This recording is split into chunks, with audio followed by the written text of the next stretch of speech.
Continuaremos ministrando sobre guerra espiritual, porque nós temos orado e temos sentido no coração que é muito importante que as pessoas conheçam esse princípio para que possa não ser enganado pelo diabo. Uma das ferramentas mais fortes que o diabo tem trabalhado é através do engano, e nós iremos ver isso. E eu vou continuar o estudo, dando sequência ao que nós estávamos falando, né? O Senhor colocando para a gente se nós somos covardes ou se nós somos corajosos. Porque segundo Timóteo, capítulo 1, versículo 7, diz, porque Deus não nos deu espírito de covardia, mas de poder, de amor e de equilíbrio. Ou seja, covardia é falta de coragem, covardia é medo. Então, se qualquer que seja a situação, escuta só, quem me ensinou isso foi o Espírito Santo. Na vida de um ímpio, é diferente na vida de um cristão, de um homem e de uma mulher de Deus. O medo na vida de um cristão, de um homem e de uma mulher de Deus, tem origem maligna. É presença do demônio. É ação maligna do inferno. Pastor, todas as vezes que eu senti medo, tem uma ação maligna? Tem uma ação maligna. Se tem uma ação maligna, eu tenho duas opções. Permitir que o inimigo continue lançando medo sobre a minha vida, ou fazer o que Deus orientou. Sujeitar a Deus e chegar diante dele e dizer, eu identifico você, eu sei quem é você. Esse sentimento não é um sentimento humano ou natural. Isso é um sentimento espiritual. Então, te repreendo, demônio, da minha vida, no nome de Jesus. Porque ele sabe que na hora que ele consegue lançar medo na vida da gente, ele faz a gente parar. Todas as vezes que ele faz a gente parar, a gente deixa de olhar para Deus e olhar para o problema. Então, covardia não faz parte de um cristão. De jeito nenhum. Principalmente contra Satanás e seus demônios. Tem gente que não gosta nem de ouvir-te falar de Satanás. Claro que eu também não gosto. Mas é um inimigo. A palavra fala a respeito dele, por que eu vou negar a existência dele? Ele existe, está aí, enganando e continua enganando. É a astúcia dele, é um atributo dele, é uma característica dele, ser enganador. Então, se tem algum sentimento desse tipo na minha vida, eu preciso agir, eu preciso reagir, eu preciso tomar uma posição. Então, qualquer que seja a situação, em qualquer adversidade, por mais crítica que ela seja, por maior que seja a adversidade, Deus está com você. Isso não é algo de pastor, não, é Bíblia, é palavra. O Espírito Santo testifica com o nosso espírito que nós somos filhos de Deus. E nós iremos entender esse negócio de filho. É muito sério, faz toda a diferença. Toda a diferença. Deus tem obrigação, sim, comigo. E essa obrigação foi Ele que escolheu ter. Quando Ele me escolheu, me separou e me fez filho dEle. Então, se Deus é meu Pai, e eu sei quem é Deus, por que eu vou temer a adversidade? Por que eu vou temer o problema? A Bíblia diz que não cai uma folha. Meu Deus do céu. Pega o jardineiro lá em casa, eu tenho que pagar para pegar aquelas folhas que caem no quintal para jogar no lixo. Serve para nada ali para mim, pelo contrário, eu tenho até uma despesa. Diz que não cai uma folha sequer. Uma folha, que para a gente não significa nada, que a gente pisa, pega, joga fora. Se Deus está permitindo uma adversidade, vai buscar nele saber qual é o motivo daquilo. Satanás prova, ou melhor, Satanás tenta para nos trazer o mal. Sempre isso. Podem ter isso como regra. É padrão, não tem exceção. Satanás tenta para trazer o mal. Deus prova para fazer o bem. Qualquer que seja a situação, seja uma tentação do inferno, ou seja uma provação, se você buscar em Deus, você vai ter o livramento da tentação e você vai passar pela provação, ou seja, com Jesus, dá certo. Seja ação maligna, ou seja o mover do Espírito Santo de Deus para te promover. Porque prova é sempre para promover. Ninguém faz prova para não promover. Aí, no final do ano letivo, aí tem muitos pais, estava orando aí pelos filhos para serem aprovados nas provas. Para quê? Passar de classe. Concurso em Brasília, para quê? Para ser promovido. Os concursos internos para ser promovido, é sempre bom. Quer dizer, se eu entendo que eu estou passando por uma tentação e eu vou buscar em Deus, tem que ter já alegria no meu coração, porque eu sei que eu vou passar por aquilo ali, meu querido. Deus está comigo. Se eu estou passando por uma provação, aí eu preciso discernir, eu preciso buscar em Deus para saber se é provação, se é de Deus ou se é uma tentação do inferno. Eu vou buscar em Deus, eu buscando isso em Deus, meu querido, não tem outra. A gente vai sair glorificando o nome do Senhor e cantando o cântico da vitória. Mas para isso eu preciso entender que eu não posso permitir que o espírito de medo entre na minha vida. Ah, pastor, mas eu estou com medo disso, eu estou com medo daquilo. Então, sujeite-se a Deus, resista ao diabo e você tem uma promessa de Deus que o que vai acontecer com o diabo? Vai acontecer que ele vai fugir de você. Mas no momento que você tiver uma posição. E nós falamos, né? E perguntamos aqui no momento, se nós éramos covardes ou se nós éramos corajosos. E, claro, ninguém levantou a mão dizendo que é covarde para a glória de Deus e para ter alegria. Então, ser covarde é muito complicado. O fim do covarde não é nada bom. A Bíblia fala que em Apocalipse 21:8, diz que tanto incrédulos, abomináveis, assassinos, impuros, feiticeiros, idólatras, mentirosos e covardes, é tudo farinha do mesmo saco, vai tudo para o inferno. Ah, pastor, eu não sou feiticeiro, não sou assassino, não sou impuro, eu não sou incrédulo. Mas se for covarde, meu querido, é tudo farinha do mesmo saco. Não faz diferença. Então nós precisamos tomar posição. Diante de qualquer que seja a má notícia, tem uma palavra de Deus para você. O justo, Salmo 112, versículo 7. O justo, quem são os justos? Diga, sou eu. Por que nós somos justos? Porque nós somos justificados pelo sangue do Senhor Jesus Cristo. Então, os justos não se atemoriza de má notícias. Mas por que ele não se atemoriza? Porque ele é um retardado, alienado? Não. A Bíblia diz, porque o seu coração está firme, confiante no Senhor. Ele confia tanto em Deus, que por maior que seja a má notícia, ele sabe que ele vai se dar bem. Nós ouvimos uma vez o pastor Gerson, e eu sempre repito isso, ele falava isso para mim, que na vida do crente, no final dá tudo certo. Isso é legal. Né? Na vida do crente fiel, aquele que não desiste, que permanece, no final vai dar tudo certo.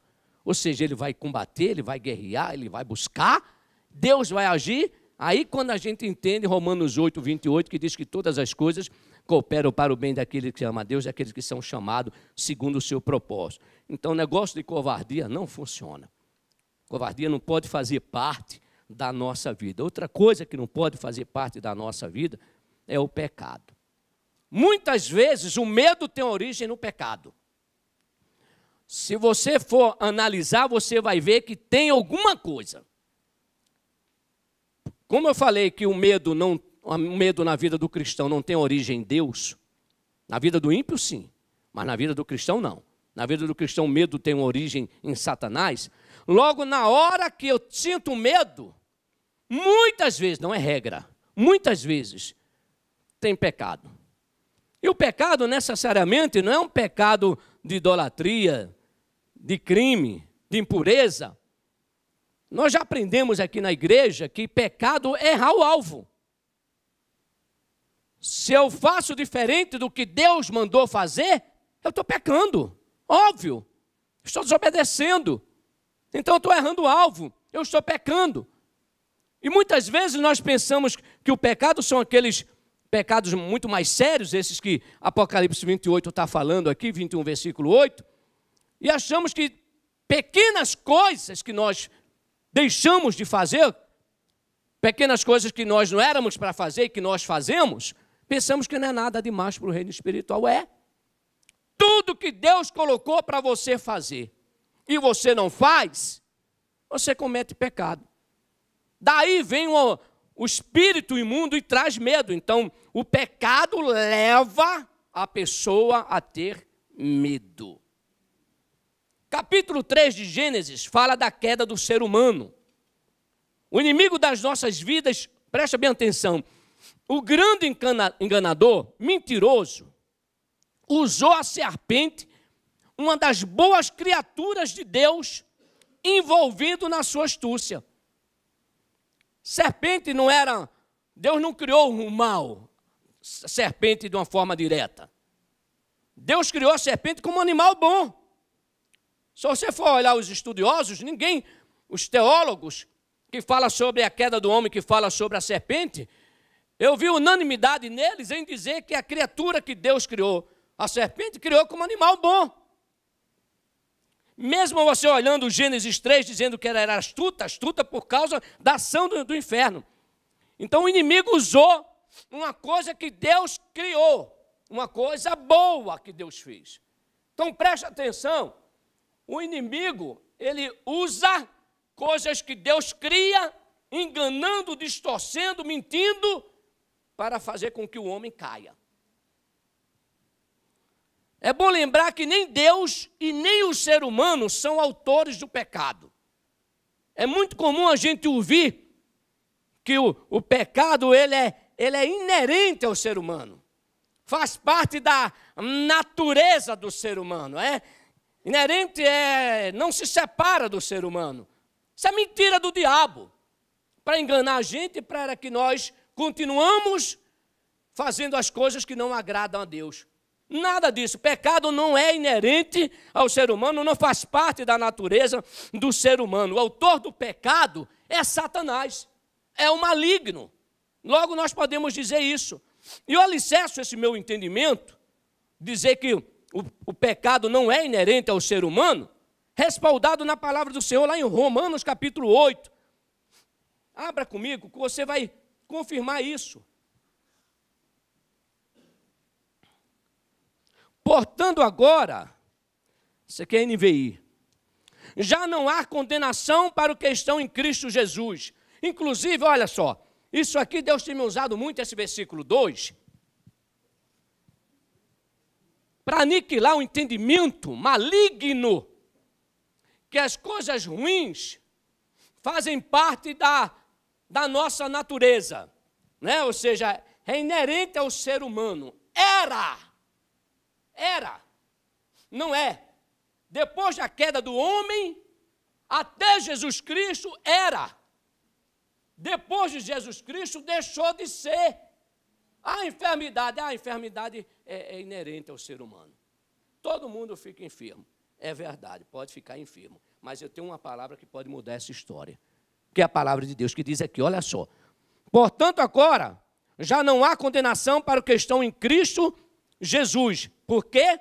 Por meio de Cristo Jesus, a lei do Espírito de vida me livrou da lei do pecado e da morte. Ou seja, tudo que o pecado me traz, Cristo Jesus me liberta. Tudo que Adão pecou e trouxe a legalidade do maligno agir na vida do homem, isso prevaleceu até Jesus. Quando Jesus chegou, Jesus disse, acabou, não é nada disso não. Você deve viver como estava no jardim. Enquanto o maligno entra, você está fora do jardim. Quando Jesus entra, Deus entra, você está dentro do jardim. Então, se eu estou dentro do jardim, fica doente? Fica.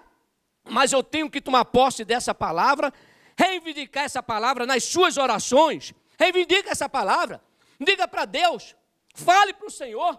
Fale para que Satanás ouça. Fala para que Satanás saiba que você é uma nova criatura, que você não é dirigido mais pela lei e sim pela graça. Você não depende mais da abertura que Adão deu ao pecado, mas que Jesus deu pela graça para você. Na hora que você falar, você pode dizer, Senhor, eu não vivo mais pela lei do pecado, eu vivo pela lei do Espírito de vida em Cristo Jesus. Então eu não aceito tal situação na minha vida. Eu não aceito a discórdia na minha família. Eu não aceito meu filho desviado dos caminhos do Senhor. Eu não aceito meu marido me desonrando, minha esposa me desonrando, meus filhos me desonrando. Eu não aceito enfermidade na minha vida, mas por que eu não aceito? Deus, eu não aceito porque a tua palavra diz que eu não vivo mais pela lei do pecado. Eu não tenho que sofrer a consequência de Adão. Eu tenho que viver os benefícios da cruz, da morte e da ressurreição de Jesus Cristo. Eu preciso entender isso. E se eu entendo, logo eu faço, eu pratico, eu exerço. Se eu não entendo, eu continuo sendo enganado pelo inimigo. Gênesis 3:10 diz, e ele respondeu, Adão, ouvi a tua voz no jardim, e porque estava nu, tive medo e me escondi. Pastor Talismã, isso é algo que já é, quando Deus ministrou isso no meu coração, já é muito claro para mim. Muito claro. Tem raras exceções. Muitas raras exceções, mas quando um crente se afasta da igreja, até porque a palavra diz que o pecador ele não consegue viver na congregação dos justos. A Bíblia fala sobre isso. Quando um crente se afasta da igreja, não quer estar indo para os cultos, não vai para o culto, não ora mais, não lê a Bíblia, não procura ter uma comunhão com Deus, olha aqui, ó. Estava nu, tive medo e o quê? Me escondi. Ele foge de Deus. Chama para orar. Chama para um culto. Carlos, você pode ter certeza. Tem suas particularidades. Né? A pessoa não aceita o convite seu porque já tem um outro compromisso. A pessoa não aceita o compromisso seu, está fazendo uma outra atividade. Mas o crente mesmo, o membro de uma igreja, quando ele começa a se afastar dos cultos, das programações da igreja, você pode ter certeza, ele já descobriu nele que ele está despido espiritualmente falando. Ele está nu espiritualmente falando. E ele não consegue ficar diante de Deus. Ele faz de tudo para não estar na presença de Deus. Por quê? Medo. E tem que ter medo mesmo de Deus. Se estiver errado, pecando, tem que ter medo mesmo. Então vai logo, corre logo aos pés do Senhor, se arrependa. O pecado afasta a pessoa de Deus, impede da pessoa continuar se relacionando com Deus. E quando eu falo pecado, eu falo na pessoa que vive na prática do pecado. Isaías 59:2 fala, mas as vossas iniquidades fazem divisão entre vós e o vosso Deus, e os vossos pecados encobrem o seu rosto de vós, para que vos não ouça. Não adianta, pastor. O cristão que tem conhecimento do pecado, que sabe que está em pecado, que sabe que está na prática do pecado, e ele não toma uma posição sincera diante de Deus, se ele jejuar e não estiver nessa posição sincera de Deus, não vale nada. Se ele orar, não vale nada. Só vale se ele for diante de Deus em jejum e oração, buscando de Deus esse arrependimento, essa mudança de atitude, e não remorso, que eu já ensinei aqui a diferença de remorso para arrependimento. Os pilares que seguram o remorso, o qual o Judas foi alicerçado, e os pilares que segurou a vida de Pedro, que são o remorso. Os dois pilares são iguais, tanto para remorso como para arrependimento. Tanto Judas como Pedro, nos dois primeiros pilares, eles entenderam, tiveram consciência do que o que fizeram era errado. Tanto um quanto o outro tiveram o sentimento que o que fizeram estava errado. Só que Pedro mudou, se arrependeu. Aí vem sim o arrependimento. Quando eu sei que eu estou fazendo alguma coisa errada, quando eu tenho consciência que isso está entristecendo a Deus, mas eu não tomo atitude de mudança, é remorso.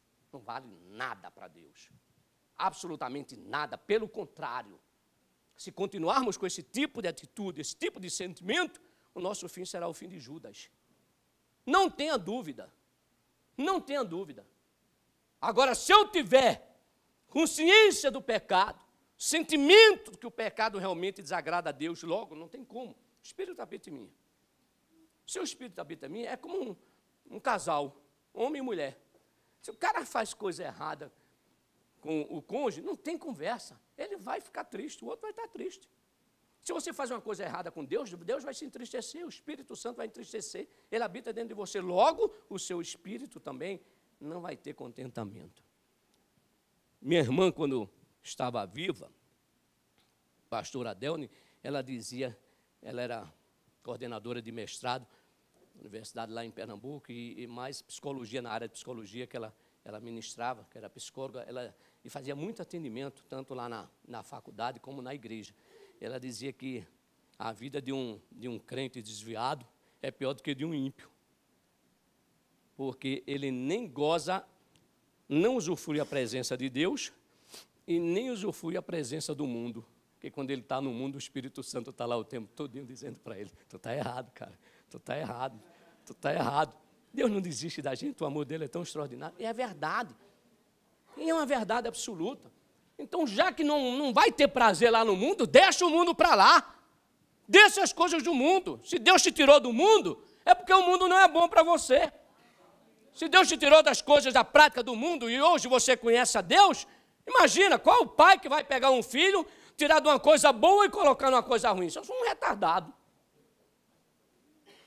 Mas se for uma pessoa que tenha, suas faculdades mentais normais, ele não vai fazer isso. Pelo contrário, ele vai tirar o filho de uma coisa ruim e colocar numa coisa boa. Então não adianta, à luz da Bíblia, jejuarmos, orarmos, se não tivermos uma posição diferente. Pecado nos faz encobrir o seu rosto de nós para que ele não ouça. Pode gritar, pode berrar, pode orar baixo, pode orar no Espírito, você pode orar no que quiser. A Bíblia diz que se você não se converter, a sua oração não vale nada. Não vai adiantar nada. Deus não vai ouvir a sua ou a minha oração. O medo não é causa, o medo é efeito, uma consequência devido ao fato de não se levar a sério a palavra de Deus. E sim de ter dado ouvido ao diabo. Gênesis capítulo 3, versículo 1 e 2. Se a Eva e Adão tivessem levado a sério a palavra de Deus, não tinha dado ouvido ao diabo. Pastor, você está dizendo que quando eu peco, é porque eu não levei a sério a palavra de Deus e dei ouvido ao diabo? Eu estou dizendo isso, respaldado na palavra de Deus. Todas as vezes, pastor Talismã, que nós pecamos, nós deixamos de ouvir a Deus para ouvir ao diabo. Se eu ouço a Deus, eu vou ter o benefício da palavra de Deus. Se eu ouço o diabo, eu vou ter o malefício da palavra do diabo. Não tem conversa. Você vai ter o que você ouve. Então nós precisamos entender que o medo, ele não é causa, é efeito. Gênesis capítulo 2, versículo 16.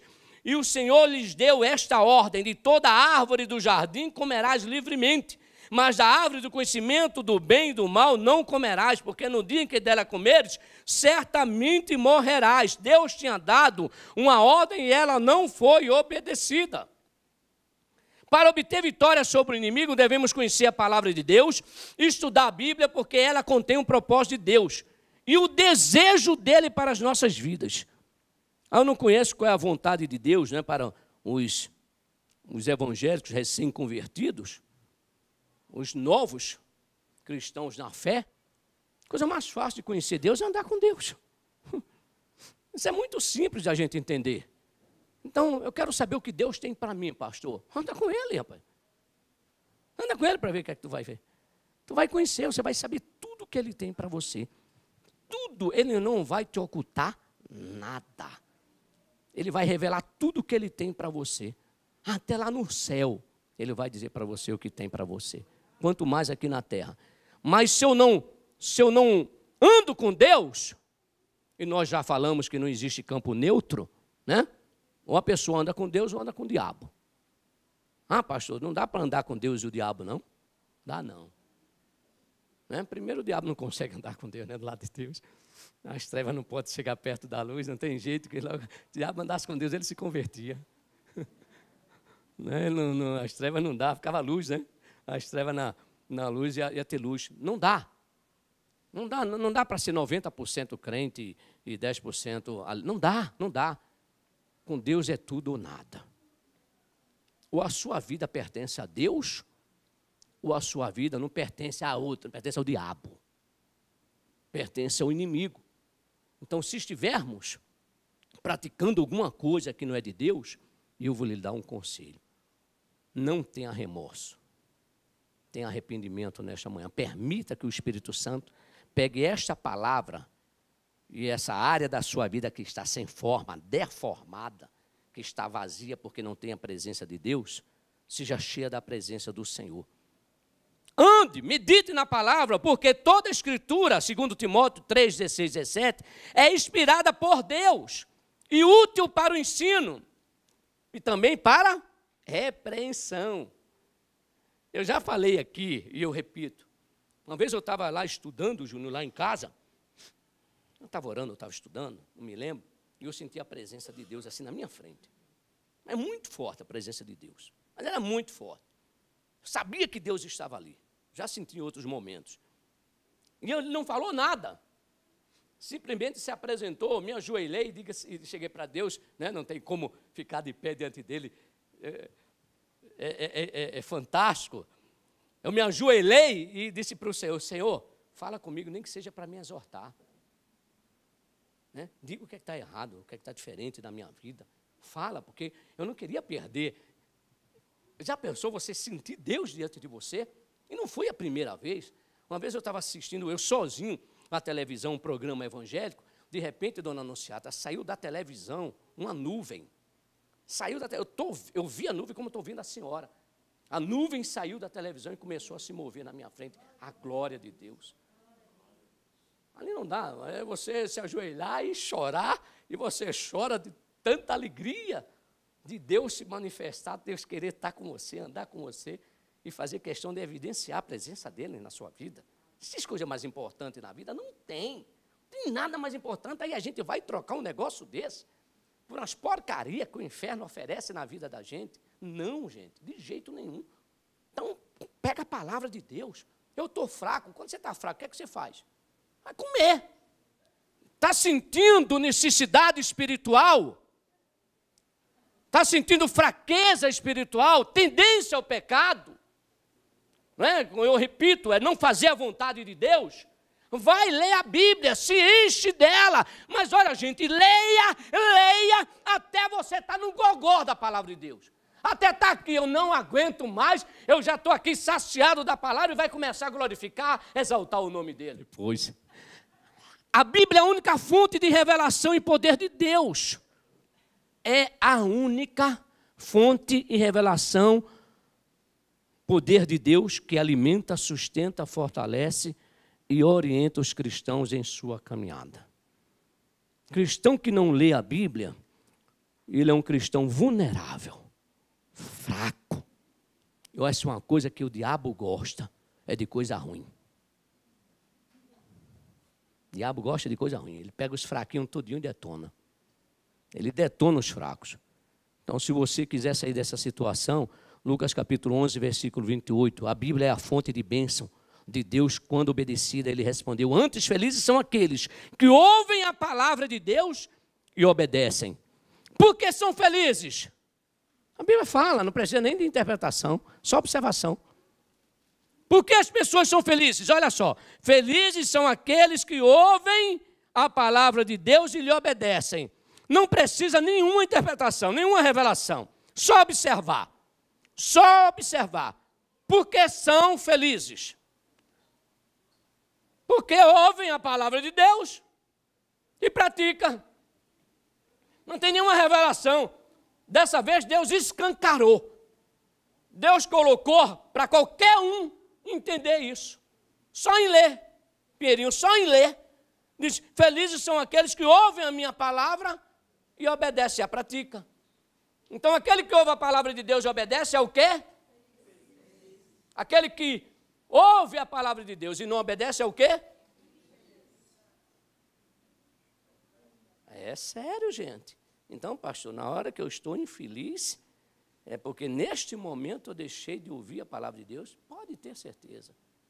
Porque se na presença de Deus há abundância de alegria, até a adversidade, no momento das lutas, você tem alegria, não porque você está passando por luta, eu já falei sobre isso. Não porque você está passando, obrigado Deus por essa desgraça que está acontecendo na minha vida. Não, é ignorância. Não é nada disso. Não, obrigado por esse problema. E aí o diabo vai, ainda pega a palavra, né? Como quis enganar Jesus, usando a palavra, vai e traz a palavra também para a pessoa e diz, não, irmão, eu vi muito isso. Muitos Pedros sendo instrumentos do diabo na minha vida. Você lembra de Pedro? Um tempinho antes, o Espírito de Deus vem sobre ele, Deus vem e revela quem é Jesus. Mas na frente, quando Jesus disse que era importante que ele fosse entregue às autoridades, o que é que acontece? O diabo usa ele. Muitas vezes nas provas que eu estava passando, no deserto que eu estava passando, vinham uns crentes, instrumento do diabo, e diziam, é normal isso, meu querido. Tem problema não. Lascado, envergonhado, humilhado, morando na casa da minha mãe, desempregado, na Anunciata, né? Conhece a história, o Pinheirinho conhece a história. Nós éramos da Donep, né? E eles acompanharam. E chegava uns e dizia, não, é assim mesmo. Ainda chegou um, pegou a Bíblia, chegou para mim e fez, ó, está escrito, os pobres sempre terei convosco. Eu digo que seja você o pobre, não eu.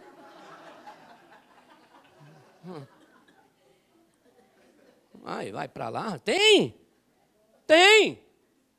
Não aceite não. Está passando por luta, está passando por problema, vai na palavra de Deus.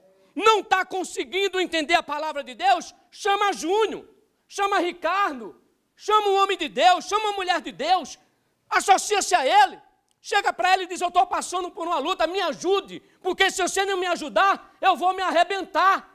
É óbvio isso.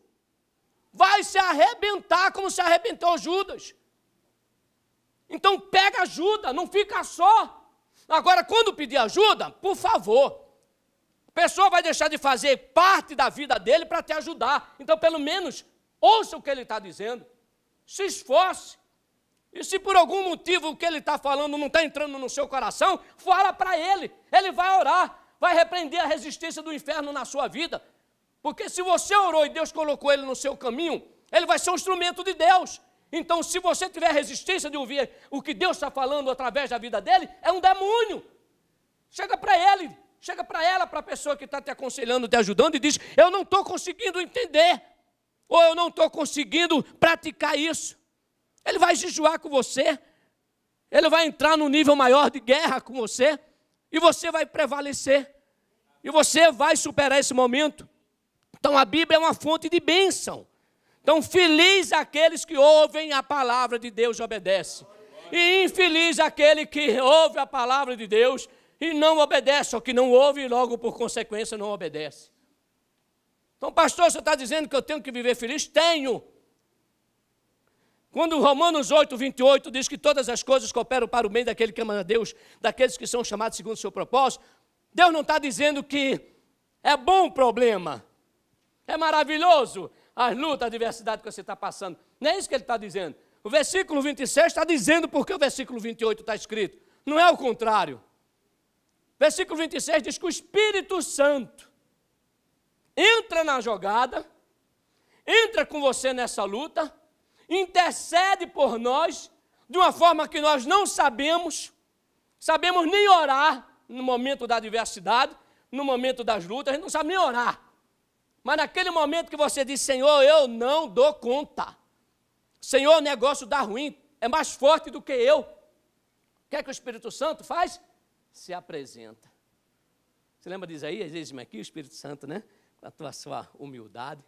Deus fantástico, faz eis-me aqui, meu filho. O que é que você quer? O que é que você quer? Chama por ele. Aí o Espírito Santo vem e intercede por nós, com gemidos inexprimíveis, para quê? Para que eu possa praticar a palavra de Deus e ser feliz. Pastor, você está dizendo que qualquer pessoa que é infeliz, ele não está ouvindo a palavra de Deus, não obedecendo? Eu vou dizer para você, não sou eu que estou dizendo, é o Espírito Santo de Deus que está dizendo. É a palavra de Deus que está dizendo. Mas tem momento que fico infeliz? Posso ter momento que fico infeliz, mas rapidinho. Todas as vezes que vem qualquer situação, e olha que vem muita, vem de perto, vem de longe, vem de cima, vem de baixo. O que eu recebo de má notícias, a história não conta. Aquele momento, na hora do anunciado, é claro, eu tenho um coração, tenho um sentimento, mas aquilo não demora nem a pau. Mas eu não deixo demorar, porque eu sei que se demorar, aquilo vai crescer. E depois, meu querido, para arrancar uma raiz, arrancar uma árvore que a raiz está profunda, o trabalho é maior. É muito maior. Então arranca um matinho ali. Arranca uma árvore com a mão. A dificuldade é muito maior. O que é que eu faço? Logo eu busco o Senhor. Logo apresento diante do Senhor as má notícias. Logo me busco o Senhor pela madrugada. Ou seja, são felizes aqueles que ouvem a palavra de Deus e obedecem. Então diga, eu sou feliz. Eu sou feliz. Por que eu disse isso? Porque eu pedi para você repetir. Porque eu sei que tem gente triste. Claro, Deus não ia trazer uma palavra se tivesse todo mundo alegre aqui. Tenho dúvida, porque tem gente triste. Mas por que quando você disse e você obedeceu, eu sou feliz? Porque você está profetizando na sua vida que você vai ouvir a palavra de Deus e vai obedecer. Porque são felizes, porque obedecem, são por Deus abençoados. A Bíblia é a fonte de crescimento. Como criança recém-nascida, desejem de coração leite espiritual puro, para que por meio dele cresçam para salvação. A Bíblia é a fonte de orientação. Lâmpada para os meus pés é a tua palavra e luz para o meu caminho. A Bíblia é também a fonte de poder, porque não me envergonho do evangelho de Cristo. O que é evangelho? É boas novas. Pois é o poder de Deus para a salvação de todo aquele que crê. Primeiro o judeu e também o grego. A Bíblia também ela cumpre o que promete, porque assim como descem a chuva e a neve nos céus para lá não tornam, mas regam a terra e fazem produzir e brotar e dar semente ao semeador e pão ao que come, assim será a palavra que sair da minha boca. Ela não voltará para mim vazia, antes fará o que me apraz e prosperará naquilo que enviei. Sabe quem está dizendo isso? Deus. É Deus. Deus conhece a minha natureza. Eu não conseguiria andar com Deus se eu não acreditasse nele. Às vezes eu até ando com pessoas, humanamente falando, porque eu acredito que através da minha vida Deus vai usar para transformar eles. Às vezes eu até ando por um tempo, com pessoas para evangelizar, para discipular, para ajudar. Mas eu não conseguiria andar com Deus se eu não cresce nele. Andar com mentiroso, gente, cara, é uma cilada em qualquer situação. Qualquer momento você vai cair no buraco que ele lançar para um mentiroso. Andar com mentiroso. Cabra sem vergonha. O cara que mente, é perigoso o cara que mente. É muito perigoso. Ele está preparando coisas que você nem imagina. Eu andaria com Deus se eu não acreditasse em Deus. Se eu não acreditasse em Deus, é porque ele era mentiroso. E a Bíblia diz que se existe o impossível para Deus, né? A palavra diz que não há nada impossível para Deus, mas a Bíblia fala que tem uma coisa impossível para Deus. É impossível que o quê? Que ele minta. Não tem como. Não tem como Deus mentir. Então, se ele falou que a palavra dele vai fazer na tua vida aquilo pela qual foi designada, vai fazer, gente. Vai fazer, não há nada. Quem pode impedir de Deus cumprir a palavra dele na vida da gente, se a gente estiver com a nossa vida no altar? Quem pode impedir? Ninguém. Se juntar todo o inferno, não é nada. Diz que no último dia, quando for para acorrentar Satanás, Deus vai mandar quem?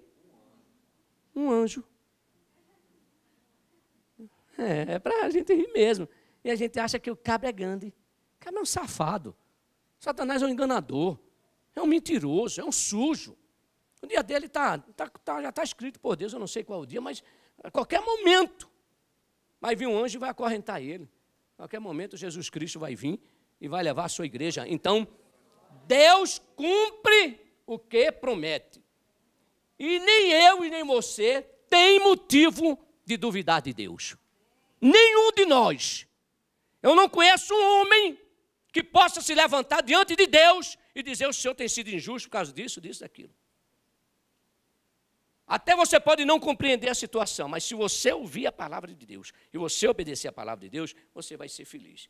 E você sendo feliz, você não vai questionar as provas de Deus. Porque as provas de Deus é para promover. Não é para trazer a gente a uma situação difícil. Não conhecer a palavra de Deus nos levará a uma grande, muito grande possibilidade de ouvirmos e seguirmos Satanás. Por isso que Satanás trabalha tanto para que as pessoas não vão à igreja. Porque ele sabe que a palavra de Deus muda a vida de qualquer um. A palavra de Deus muda a vida de uma terra, de um planeta, no universo. Que eu diria que Deus não tem compromisso com terra. Tem compromisso com vidas, com almas. Não conhecer a palavra de Deus é darmos oportunidades de ouvirmos e seguirmos a Satanás. Seguir a Satanás é caminharmos na direção do roubo, da morte e da destruição. Você está ouvindo quem? Quem você está ouvindo? Quem você que Deus trouxe nesta manhã está ouvindo? Sabe a verdade e não pratica a verdade. Sabe para onde você vai, meu querido? Se não se arrepender rapidinho, Satanás vem para roubar, matar e destruir. Se Deus não, que eu sei, Ele sabia que eu ia dar essa palavra. Foi Ele que deu essa palavra para dar. Ele sabia que você estaria aqui nesta manhã. Ele sabia que nós precisaríamos dessa palavra. Então, meu querido, é hora de a gente acordar. Talvez essa palavra não sirva de forma direta para você, mas serve para você ajudar alguém. Meu querido, não tem jeito, está fraco na fé? Vai meditar na palavra de Deus, vai orar e vai buscar. Em Gênesis 3, Eva, por não discernir que era a voz do inimigo, dançou. E o medo entrou na vida dela. Sabe aquela história que não tem nada demais? Não é nada demais. Né? Aí nessa história de nada demais.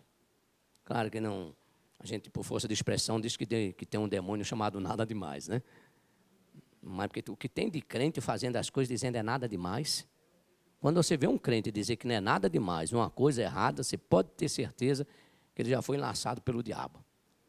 Qualquer momento o diabo está buscando ele para a boca dele, aí vem a destruição completa.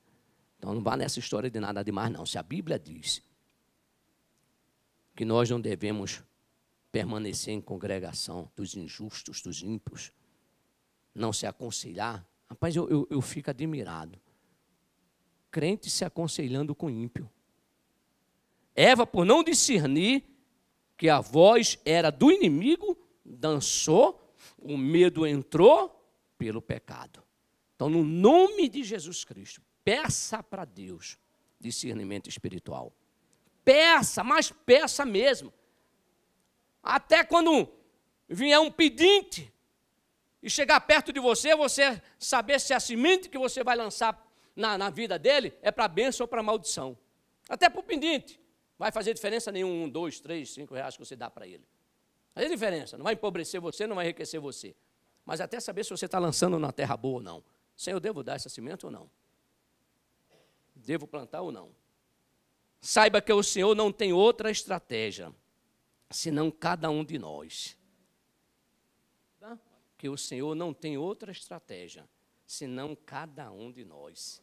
Deus não tem nenhum plano B. Nós somos o plano de Deus para destruir as obras do diabo e dos seus seguidores. Deus não tem outro plano não, meu querido. É você não dá para passar para sua esposa. Não dá para passar para seu marido. Não dá para passar isso para seu filho. Deus escolheu você para desfazer as obras do diabo. Eu, pastor, Mas, pastor, eu acabei de levantar a mão e aceitei a Jesus. Mas na hora que você acabou de levantar a mão e aceitar Jesus, Ele veio habitar dentro de você. Ele veio habitar dentro de você. Por isso que Deus disse, eu te escolhi para quê? Para desfazer. Ei! Se você não estiver desfazendo a obra do diabo, você já está desobedecendo a Deus. Para isto se manifestou o Filho de Deus, para desfazer as obras do diabo. 1 João capítulo 3, versículo 1. Vejam como é grande o amor que o Pai nos concedeu, sermos chamados filhos de Deus, o que de fato somos. Por isso o mundo não nos conhece, porque não o conheceu. Vejam, o Espírito Santo usando João, vejam, abra seus olhos, entendam isso, compreendam isso. É uma realidade, é um fato. O grande amor de Deus, o amor que Deus nos concedeu, está advertindo a igreja, chamando a igreja. Aqui, os estudiosos falam que, nesse momento, a palavra de João era para dois públicos. Os cristãos e os gentios que ainda queriam alguns usos e costumes, viver ainda em alguma prática. Aí João vai e diz, rapaz, vocês precisam abrir o seu entendimento, vocês precisam ver o grande amor que Deus escolheu. E você vai ver a sequência do livro de João, trazendo o povo a entender quem ele é em relação a Deus, e diz, olha, você precisa entender como é grande o amor que o Pai nos concedeu, sermos chamados filhos de Deus. Para isso, continuando a leitura desse versículo, que é lá no versículo 8, a parte C, que diz, para isso se manifestou o Filho de Deus, para desfazer as obras do diabo, é que a gente vai compreender. Deus, o grande amor de Deus nos alcançou, somos filhos de Deus. Olha só, quando eu estava estudando isso aqui, na hora me veio uma alegria muito grande, porque nós somos chamados filhos de Deus. O grande amor de Deus nos alcançou e nós somos chamados filhos de Deus. E assim o somos, a Bíblia fala. E na hora eu me alegrei porque eu comecei a entender que o reino espiritual da maldade, quando me vê andando, lá vai um filho de Deus. O reino da maldade, quando vê você andando, eles conhecem você, e lá vai um homem de Deus, lá vai uma mulher de Deus. Eu tenho um testemunho que tinha dois crentes perto de um empresário, dois cristãos. E um já estava andando com esse empresário de algum tempo, e outro estava andando há pouco tempo. Um estava andando 5 vezes mais em termos de tempo do que aquele outro. E na hora, estavam os dois esperando o manobrista chegar com os carros, e o que estava recém andando com esse empresário chegou para ele e disse, não, eu sou cristão, eu sou evangélico. E o empresário chegou e disse, você? Você não é não, agora. Esse aqui é. Esse aqui eu conheço, já ando com ele há muito tempo. Ele tem testemunho, tu não tem não.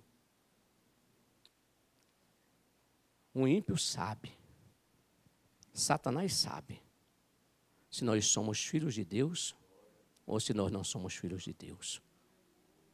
A Bíblia diz que grande foi o amor do Senhor, que nós somos chamados filhos de Deus. Eu quero que você entenda que por onde você andar, aonde você estiver, vai estar lá o Filho de Deus andando. Então, na hora que você entrar em qualquer lugar, as pessoas têm que ver Deus na sua vida. Porque se não ver Deus, vai ver o que esse empresário viu. Não pensa que engana, não. Na hora H, ele vai envergonhar você. Quando era do banco, teve uma reunião depois teve um grande coquetel, uma grande festa. O presidente do banco, os vice-presidentes, diretores e gerente geral de banco de vários. Aí lá o diretor, que tinha recém assumido Brasília, chegou, me ofereceu uísque. Toma aqui, Clênio. Eu digo, não bebo, eu sou evangélico. Aí apontou para a psicóloga que estava do nosso lado. Mas ela é evangélica e bebe. Eu digo, não tem nada a ver com a vida dela. Aí, ó, sabe. O ímpio sabe.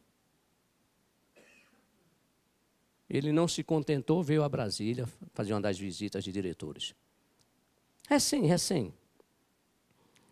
Aí entra no meu carro, a gente saiu para fazer uma visita a uma empresa, ele fez, olha, vamos fazer uma visita à empresa e depois você vai me levar ali. Ali. O Espírito Santo chegou e disse, ele quer ir para casa de prostituição. Aí eu digo, levar ali, diretor do banco privado, que pode demitir a gente sem motivo nenhum. Claro que não podia, que minha vida estava na mão de Deus, mas humanamente falando. Aí ele, vamos ali. Aí o Espírito Santo disse, ele quer que você leve ele para uma casa de prostituição ali. Aí eu disse, eu te levo onde você quer.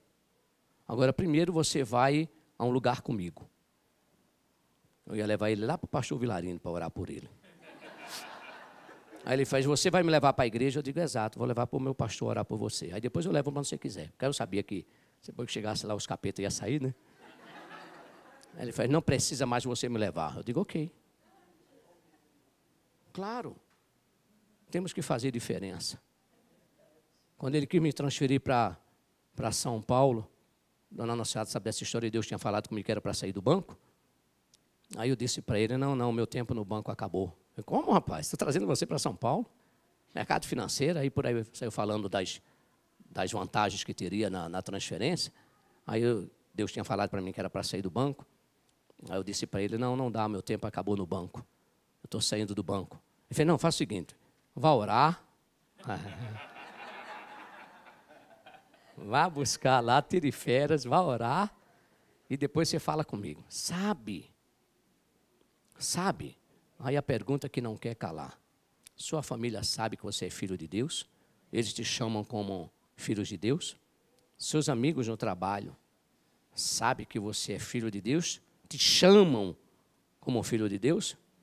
Você pode se levantar agora e Deus dizer para você, eu quero que você vá agora lá no centro de Umbanda. Lá na Umbanda, onde Satanás se apresenta. E você vai dizer que você é filho de Deus, você iria?